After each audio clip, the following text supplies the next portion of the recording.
Hi friends, നമസ്കാരം. Krishna's story time എല്ലാവർക്കും സ്വാഗതം. ശ്യാമവർണ്ണൻ കഥ കേൾക്കാം. ശ്യാമവർണ്ണൻ കേൾക്കുന്ന എല്ലാവർക്കും ഹൃദയം നിറഞ്ഞ നന്ദി അറിയിക്കുന്നു. ഇതുവരെ വായിച്ച ഭാഗങ്ങൾ എല്ലാവരും കേട്ടിട്ടുണ്ടാകുമെന്ന് കരുതട്ടെ. കേൾക്കാത്തവർക്കായി ഡിസ്ക്രിപ്ഷനിൽ ലിങ്ക് കൊടുത്തിട്ടുണ്ട്.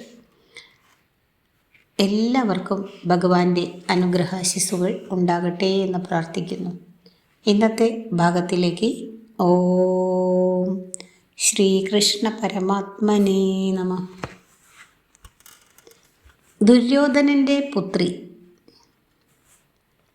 ദുര്യോധനൻ യാദവരോട് കോപത്തിലായിരുന്നു. ബലരാമൻ്റെ സഹോദരിയെ വിവാഹം ചെയ്യുവാൻ ഞാൻ ആഗ്രഹിച്ചു. പക്ഷേ അവൾ അർജുനനുമായി ഒളിച്ചോടിപ്പോയി. എൻ്റെ പുത്രൻ ബലരാമൻ്റെ മകളെ വിവാഹം ചെയ്യണമെന്ന് ഞാൻ ആഗ്രഹിച്ചു. പക്ഷേ അവൾ അർജുനൻ്റെ പുത്രൻ അഭിമന്യുവിൻ്റെ ഒപ്പം ഒളിച്ചോടിപ്പോയി. ഈ യാദവന്മാർ ഒരിക്കലും വാക്കുപാലിക്കാത്തവരാണ്. യാദവരെ ഒരു പാഠം പഠിപ്പിക്കുന്നതിനായി ദുര്യോധനൻ തൻ്റെ പുത്രിയും ശ്യാമിൻ്റെ പുത്രൻ സാമ്പനുമായിട്ടുള്ള വിവാഹ നിശ്ചയത്തിൽ നിന്ന് പിൻവാങ്ങി. എൻ്റെ പുത്രിയുടെ കരം വിവാഹത്തിലൂടെ നേടുന്നതിനായി ഞാൻ ഒരു ധനുർവിദ്യാമത്സരം സംഘടിപ്പിക്കും. യാദവൻ അല്ലാത്ത ഏതൊരു പുരുഷനെയും മത്സരത്തിൽ പങ്കെടുക്കുവാൻ അനുവദിക്കുന്നതാണ്. വിജയിക്കുന്നവൻ അവളെ വിവാഹം ചെയ്യും. സാമ്പൻ ഇതേക്കുറിച്ച് മനസ്സിലാക്കിയപ്പോൾ അയാൾ ആരാലും ശ്രദ്ധിക്കപ്പെടാതെ ഹസ്തിനപുരത്തിലേക്ക് നുഴഞ്ഞു കയറി ദൈവങ്ങളെ സാക്ഷിയാക്കി ലക്ഷ്മണിയെ രഹസ്യമായി വിവാഹം ചെയ്തു. തൻ്റെ പുത്രിയുടെ കൂടെ സാമ്പനെ കാണാനിടയായ ദുര്യോധനൻ സാമ്പനെ കാരാഗൃഹത്തിലേക്ക് തള്ളുക തന്നെ ചെയ്തു. എൻ്റെ അനന്തരവനെ സ്വതന്ത്രനാക്കൂ, ബലരാമൻ അധികാരപൂർവം ആവശ്യപ്പെട്ടു. ദുര്യോധനൻ വിസമ്മതിച്ചു. മുഴുവൻ യാദവകുലത്തിനും എതിരെ അധിക്ഷേപങ്ങളും വീശിയെറിഞ്ഞു. നിങ്ങൾ എന്നും കുരുക്കളോട് അസൂയയുള്ളവർ തന്നെ ആയിരുന്നു. കാരണം നിങ്ങളുടെ പൂർവികനായ യദു പ്രായത്തിന് മൂത്ത ആൾ ആയിരുന്നിട്ട് കൂടി ഹസ്തിനപുരത്തിലെ രാജാവാകുന്നതിന് അനുവദിക്കപ്പെട്ടില്ല. എന്നാൽ ഞങ്ങളുടെ പൂർവികനായ പുരുവിന് രാജകിരീടം ലഭിക്കുകയും ചെയ്തു. ദുര്യോധനൻ്റെ വാക്കുകൾ ബലരാമനെ ദേഷ്യം പിടിപ്പിച്ചു. അയാളുടെ കോപം അത്ര വലുതായിരുന്നതിനാൽ അയാളുടെ ശരീരം വളർന്ന് ഭീമാകാരം കൈക്കൊണ്ടു. അവസാനം അയാളുടെ ശിരസ് ആകാശം മുട്ടുന്നതുവരെ. പിന്നെ അയാൾ തൻ്റെ കലപ്പ ചുഴറ്റി അതുവെച്ച് ഹസ്തിനപുരം നഗരം കൊളുത്തിയെടുത്തു. അത് കടലിൻ്റെ അടുത്തേക്ക് വലിച്ചിഴച്ചു കൊണ്ടുപോയി. ഭൂമി കുലുങ്ങി, വീടുകൾ വിറകൊണ്ടു, കുരുവംശക്കാർ സംഭ്രാന്തരായി. ബലരാമൻ്റെ ശക്തി തിരിച്ചറിഞ്ഞപ്പോൾ ദുര്യോധനൻ അയാളുടെ ദയയ്ക്കായി യാചിച്ചു. അയാൾ തൻ്റെ പുത്രിയെ സാമ്പൻ്റെ ഭാര്യയാകുന്നതിന് അനുവദിച്ചു. നവവിവാഹിതർക്ക് സമ്മാനങ്ങൾ കോരിച്ചൊരിഞ്ഞ് നൽകുകയും ചെയ്തു. ദുര്യോധനൻ്റെ പുത്രി ലക്ഷ്മണി ശ്യാമിൻ്റെ പുത്രവധു ആകുന്നതോടെ കൗരവരും യാദവരും കൂടി വിവാഹത്താൽ ബന്ധുക്കളായി. ബലരാമനെ കലപ്പ കൊണ്ട് യുദ്ധം ചെയ്യുന്നവൻ എന്ന അർത്ഥത്തിൽ ഹലായുധൻ എന്ന് വിളിക്കാറുണ്ട്. ഒരു മഹാനായ മനുഷ്യൻ്റെ പുത്രൻ ഒരു മഹാൻ ആകണമെന്നില്ല എന്ന സാമ്പൻ്റെ കഥ നമ്മെ ഓർമ്മിപ്പിക്കുന്നു. മഹാഭാരതത്തിൽ ആവർത്തിച്ചു വരുന്ന പ്രമേയമാണിത്.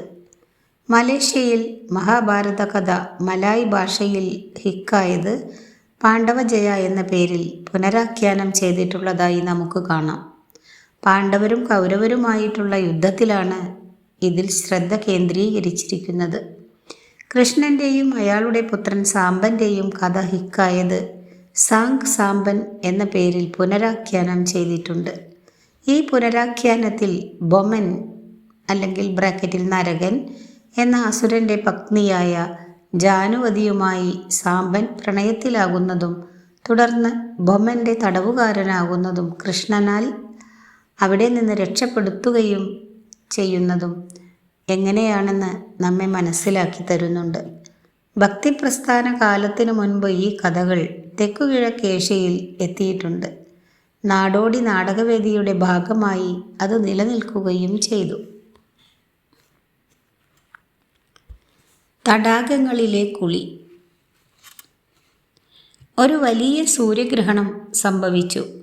പാരമ്പര്യം അനുശാസിക്കുന്നതുപോലെ എല്ലാ രാജ്യങ്ങളിലെയും രാജാക്കന്മാർ സാമന്ത പഞ്ചകം എന്ന 5 വലിയ തടാകങ്ങൾ ചേർന്ന ഒരു കാലത്ത് പരശുരാമൻ കൊന്നുകളഞ്ഞ 21 വംശങ്ങളുടെ രക്തം ഉൾക്കൊണ്ടിരുന്ന തടാകങ്ങളിലേക്ക് കുളിക്കുവാനായി പോയി.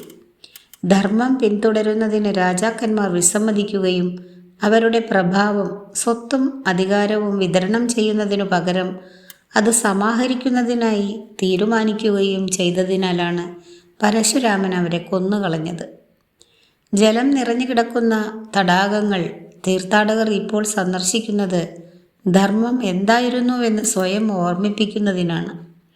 തൻ്റെ അനേകം രാജ്ഞിമാരും പുത്രന്മാരും പുത്രന്മാരുടെ പത്നിമാരും പൗത്രന്മാരും പൗത്രന്മാരുടെ പത്നിമാരും അടങ്ങിയ തൻ്റെ വലിയ കുടുംബവുമൊത്ത് ശ്യാം അവിടെ വന്നു.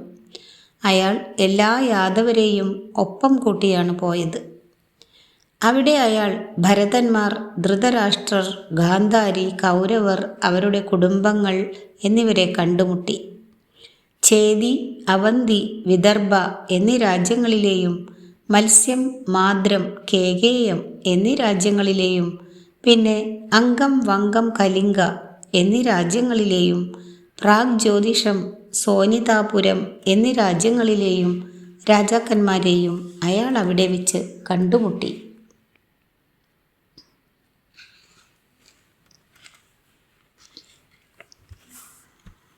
പാണ്ഡവർ മാത്രമേ അവിടെ സന്നിഹിതരാകാതിരുന്നുള്ളൂ. തടാകത്തിൻ്റെ മറുകരയിൽ വ്രജയിൽ നിന്ന് വന്ന ഗോപാലക സമൂഹങ്ങൾ ഉണ്ടായിരുന്നു. യശോദ അവിടെ ആ കൂട്ടത്തിൽ ഉണ്ടായിരുന്നിരിക്കാം. പിന്നെ നന്ദൻ, തൻ്റെ ബാല്യകാല സുഹൃത്തുക്കളായിരുന്ന ശ്രീദാമനും സുബാലനും, ഗോപികമാർ, ഒരുപക്ഷെ രാധ പോലും. പക്ഷെ തടാകത്തിൻ്റെ ഇങ്ങേക്കരയിൽ തന്നെ നിൽക്കുന്നതിന് ശ്യാം തീരുമാനിച്ചു. രാജാക്കന്മാർ സന്യാസിമാരെ ദർശിക്കുന്നതിനായി വന്നതാണ്. വസിഷ്ഠൻ, വിശ്വാമിത്രൻ, മാർക്കണ്ഡേയൻ, അത്രി, മരീചി, അഗസ്ത്യൻ, അങ്ങനെ അനേകം പേർ. അവർ പിന്നെ വേദങ്ങൾ വർണ്ണിച്ചു, അവയുടെ രഹസ്യങ്ങൾ വിശദീകരിച്ചു. എങ്ങനെയാണ് ഒരു മൃഗം മനുഷ്യനായി തീരുന്നത്? എന്തുകൊണ്ടാണ് വിശപ്പും ഭയപ്പും അതിജീവിക്കുന്നതിനുള്ള ശക്തിയും ഭൂമിയിൽ സ്വർഗം തീർക്കുന്ന സംസ്കാരം സൃഷ്ടിക്കുന്നതിനുള്ള കഴിവും മനുഷ്യജീവികൾക്ക് മാത്രം കൈവന്നത്? പക്ഷേ രാജാക്കന്മാർ അത് ശ്രദ്ധിക്കുമോ? ആകാശത്തുള്ള പക്ഷികൾ വേദങ്ങളുടെ രക്ഷകരായ മനുഷ്യരുടെ സ്വത്തും സമ്പൽ സമൃദ്ധിയും ആരാധിക്കുന്നത് ശ്യാം കണ്ടു. രാജവാഴ്ചകളുടെയും പ്രഭുവാഴ്ചകളുടെയും പാറിപ്പറക്കുന്ന കൊടിക്കൂറകളുടെയും കീഴെ എമ്പാടും ആളുകൾ കൊണ്ടു നടക്കുന്ന ധാന്യങ്ങളും സ്വർണവും കുതിരകളും പശുക്കളും ആനകളും പരിഷ്കൃത വസ്ത്രങ്ങളും പൊട്ടിച്ചിരികളും അവർ കണ്ടു. ഈ സമ്പൽ സമൃദ്ധി ഒരു അവസാനത്തിലേക്ക് അടുക്കുകയാണെന്ന് ശ്യാമിനു പക്ഷേ അറിയാമായിരുന്നു. പരശുരാമൻ തൻ്റെ മഴ ഉയർത്തിയ കാലത്തിന് മുൻപേയുള്ള നാളുകളിലേതുപോലെ രാജാക്കന്മാർ ധർമ്മം വെടിയുകയായിരുന്നു. രാജ്യങ്ങളെ കണ്ടിരുന്നത് വസ്തുവകകൾ എന്ന നിലയ്ക്കായിരുന്നു, മറിച്ച് ചുമതലകൾ എന്ന നിലയ്ക്കായിരുന്നില്ല. രാജാക്കന്മാർ തങ്ങളുടെ ആധിപത്യം നിലനിർത്തുന്നതിനും പാരമ്പര്യം സ്ഥാപനവൽക്കരിക്കുന്നതിനും പിന്നാലെ ആയിരുന്നതിനാൽ അരക്ഷിതാവസ്ഥ വളരെ ഉയർന്നുകൊണ്ടിരിക്കുന്ന അവസ്ഥയിൽ ആയിരുന്നു. അധികം വൈകാതെ പാണ്ഡവർ മടങ്ങും. അവരുടെ രാജ്യം തിരികെ ഏൽപ്പിക്കുമോ? ധർമ്മം ഉയർത്തിപ്പിടിക്കുമോ? അല്ലെങ്കിൽ യുദ്ധമുണ്ടാകും? ആളുകൾ അതീവ സന്തോഷത്തോടെ ഒന്നിച്ചു കൂടിയിരുന്ന ഈ 5 മഹനീയ തടാകങ്ങൾക്ക് ചുറ്റും വ്യാപിച്ചു കിടക്കുന്ന പ്രദേശങ്ങൾ മരണത്തിൻ്റെയും സന്താപത്തിൻ്റെയും ഇടം ആയിത്തീരുമോ? കാലത്തിനു മാത്രമേ പറയാൻ കഴിയൂ. ഭാഗവത പുരാണത്തിൽ വിവരിച്ചിരിക്കുന്ന സാമന്ത പഞ്ചകത്തിലെ രാജാക്കന്മാരുടെ സമ്മേളനം മഹർഷിമാരുടെയും രാജാക്കന്മാരുടെയും വിപുലമായ സമ്മേളനത്തിൻ്റെ ഇന്ന് 12 വർഷത്തിലൊരിക്കൽ ഗംഗയുടെയും യമുനയുടെയും സംഗമസ്ഥാനത്ത് നടക്കുന്ന കുംഭമേളയുടെ ആദ്യകാല പരാമർശമാണ് എന്ന് കരുതപ്പെടുന്നു. യയാതിയുടെ പുത്രൻ പുരുവിൻ്റെ പിൻഗാമിയായ ഭരതൻ്റെ പിൻഗാമിയായ കുരുവാണ് സാമന്ത പഞ്ചകത്തിനടുത്തുള്ള ഭൂമി ഉഴുതുമറിച്ചതെന്നും തൻ്റെ ആളുകൾക്ക് ആഹാരം നൽകുന്നതിനായി തൻ്റെ മാംസം വിത്തായി ഉപയോഗിച്ചതെന്നും പറയപ്പെടുന്നു. അങ്ങനെ ഈ ഭൂമി കുരുക്ഷേത്രം എന്നറിയപ്പെടുന്നതിനിടയായി. അവിടെ വെച്ച് യുദ്ധത്തിൽ മരിക്കുന്ന യോദ്ധാക്കൾ അപ്പോൾ തന്നെ സ്വർഗത്തിലേക്ക് പോകും. ഈ ഭൂമി ഹരിയാനയ്ക്കടുത്ത് ഡൽഹിയുടെ വടക്കുഭാഗത്തായിട്ടാണ് സ്ഥിതി ചെയ്യുന്നത്. കൃഷ്ണൻ തൻ്റെ ഭൂതകാലവുമായി ഒരിക്കലും വീണ്ടും ബന്ധപ്പെടുന്നില്ല. അയാൾ മുന്നോട്ട് തന്നെ നീങ്ങിക്കൊണ്ടിരിക്കുന്നു. തുടർന്ന് സംഭവിച്ച നെഞ്ചുപൊട്ടുന്ന ദുസ്സഹ ദുഃഖത്തിൽ വിവേകം ഉണ്ടായിരുന്നു താനും. ശ്യാമിൻ്റെ രാജ്ഞിമാർ രാധയെ കണ്ടുമുട്ടുന്നു. അടുത്ത ഭാഗം. ശ്യാം തൻ്റെ ബാല്യകാല ചങ്ങാതിമാരെ അവഗണിച്ച് രാജാക്കന്മാരുടെ വിധി പര്യാലോചിച്ചിരിക്കവേ അയാളുടെ രാജ്ഞിമാർക്ക് തങ്ങളെ സ്വയം നിയന്ത്രിക്കുവാൻ തീരെ കഴിഞ്ഞില്ല. അവർ രാജകുടുംബങ്ങൾക്കായി വളച്ചു കെട്ടിയെടുത്ത കൂടാരങ്ങളിൽ നിന്ന് വളരെ അകലത്തിൽ തമ്പടിച്ചിരുന്ന ഗോപന്മാരെയും ഗോപികമാരെയും സന്ദർശിക്കുവാൻ പോയി.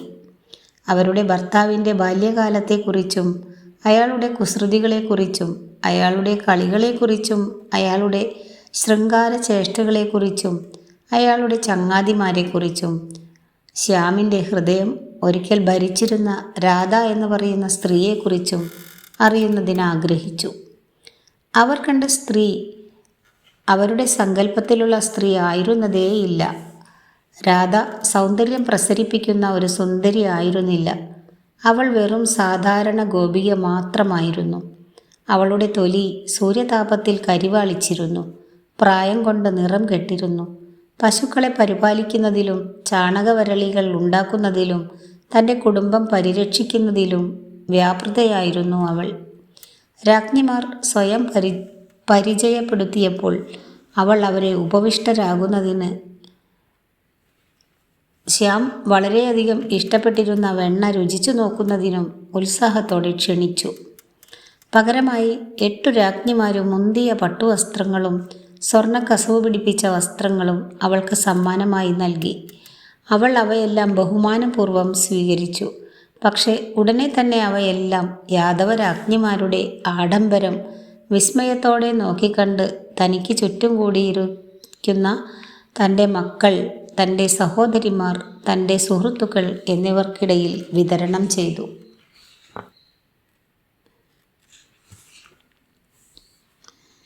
നിന്റെ വസ്ത്രങ്ങൾ കീറിപ്പറിഞ്ഞതും അഴുക്കുപുരണ്ട് മുഷിഞ്ഞതുമാണ്. ഇതിൽ ഒരു പട്ടുവസ്ത്രം നിനക്കായി തന്നെ എന്തുകൊണ്ട് എടുത്തുകൂടാ?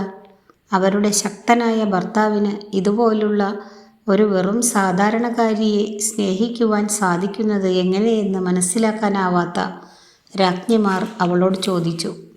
രാധ മറുപടി പറഞ്ഞു, ഇവ കീറിപ്പറിഞ്ഞതും അഴുക്കുപുരണ്ട് മുഷിഞ്ഞതും ആയിരിക്കും. ശ്യാം തൻ്റെ കൈകളിൽ എന്നെ ചേർത്ത് പിടിച്ചിരുന്ന കാലത്തും ഞാൻ അണിഞ്ഞിരുന്നത് അവ തന്നെയായിരുന്നു. അവ ഇപ്പോഴും അവൻ്റെ സൗരഭ്യം പേറുന്നുണ്ട്. അവ അവൻ്റെ സ്നേഹത്തിൽ നനഞ്ഞു കുതിർന്നതാണ്. ലോകത്തിലുള്ള മുഴുവൻ പട്ടുവസ്ത്രങ്ങൾക്ക് വേണ്ടി കൂടിയും ഞാൻ അവ ഒരിക്കലും ഉപേക്ഷിക്കുകയില്ല. രാധയുടെ സ്നേഹത്തിൻ്റെ ആഴം കണ്ട് ഗർവം കളഞ്ഞാണ് രാജ്ഞിമാർ ദ്വാരാവതിയിൽ മടങ്ങിയെത്തിയത്. ഈ കഥ വാചിക പാരമ്പര്യത്തിൻ്റെ ഭാഗമാണ്. കൃഷ്ണൻ്റെ രാജ്ഞിമാർ വൃന്ദാവനത്തിലെ ഗോപികമാരെ സന്ദർശിക്കുന്നതിൻ്റെയും നിയമപരമായി വിവാഹം ചെയ്ത ഭാര്യ സ്വകീയ പരമ്പര ബ്രാക്കറ്റിൽ അല്ലെങ്കിൽ മറ്റൊരു പുരുഷനെ വിവാഹം ചെയ്ത വേറൊരു സ്ത്രീ ബ്രാക്കറ്റിൽ പരകീയ പരമ്പര എന്നിവയിൽ ആരുടെ സ്നേഹമാണ് കൂടുതൽ മഹത്തരം എന്നതിനെപ്പറ്റിയും നിരന്തര സംഭാഷണങ്ങളുള്ള അനേകം കഥകളുണ്ട്. ഹിന്ദുമത പുരാവൃത്ത പഠനങ്ങൾ പൊതുവായും അതിൽ തന്നെ കൃഷ്ണൻ്റെ കഥ പ്രത്യേകിച്ചും നമ്മൾ നമ്മുടേത് എന്ന് കരുതുന്നതോ അഥവാ നമുക്ക് മമത തോന്നുന്നതോ ആയ വസ്തുവകകൾ എന്ന വിഷയം കൈകാര്യം ചെയ്യുന്നുണ്ട്. ഒരു വസ്തുവും സ്വന്തമായി ഇല്ലാത്ത, ഒന്നിനോടും മമതയുമില്ലാത്ത ഒരുവനാണ് താപസൻ. ഗൃഹസ്ഥനാകട്ടെ തൻ്റെ വസ്തുവകകളിൽ ശ്രദ്ധ കേന്ദ്രീകരിക്കുന്നു. മറ്റൊരാളിൻ്റെ സ്വന്തമായ വസ്തുവിനോട് സ്നേഹം തോന്നുന്നതും അത് സ്വന്തമാക്കുന്നതിനുള്ള പ്രേരണ അതിജീവിക്കുന്നതും കൃഷ്ണൻ അംഗീകരിക്കുന്നുണ്ട്. ജീവിതത്തിൽ ദൈവത്തിനു പോലും താൻ ആഗ്രഹിക്കുന്നത് എല്ലാം നേടാൻ സാധിക്കില്ലല്ലോ. ഇതോടുകൂടി ഇന്നത്തെ ഭാഗം അവസാനിച്ചിരിക്കുന്നു. അടുത്ത ദിവസം തേരാളി എന്ന ഭാഗം തൊട്ട് കേൾപ്പിക്കാം. വീഡിയോ ഇഷ്ടമായാൽ എല്ലാവരും ലൈക്ക് ചെയ്യുക, ഷെയർ ചെയ്യുക, കമൻറ്റ് ചെയ്യുക. സബ്സ്ക്രൈബ് ചെയ്യാത്തവരെല്ലാം സബ്സ്ക്രൈബ് കൂടി ചെയ്യുക. Thank you.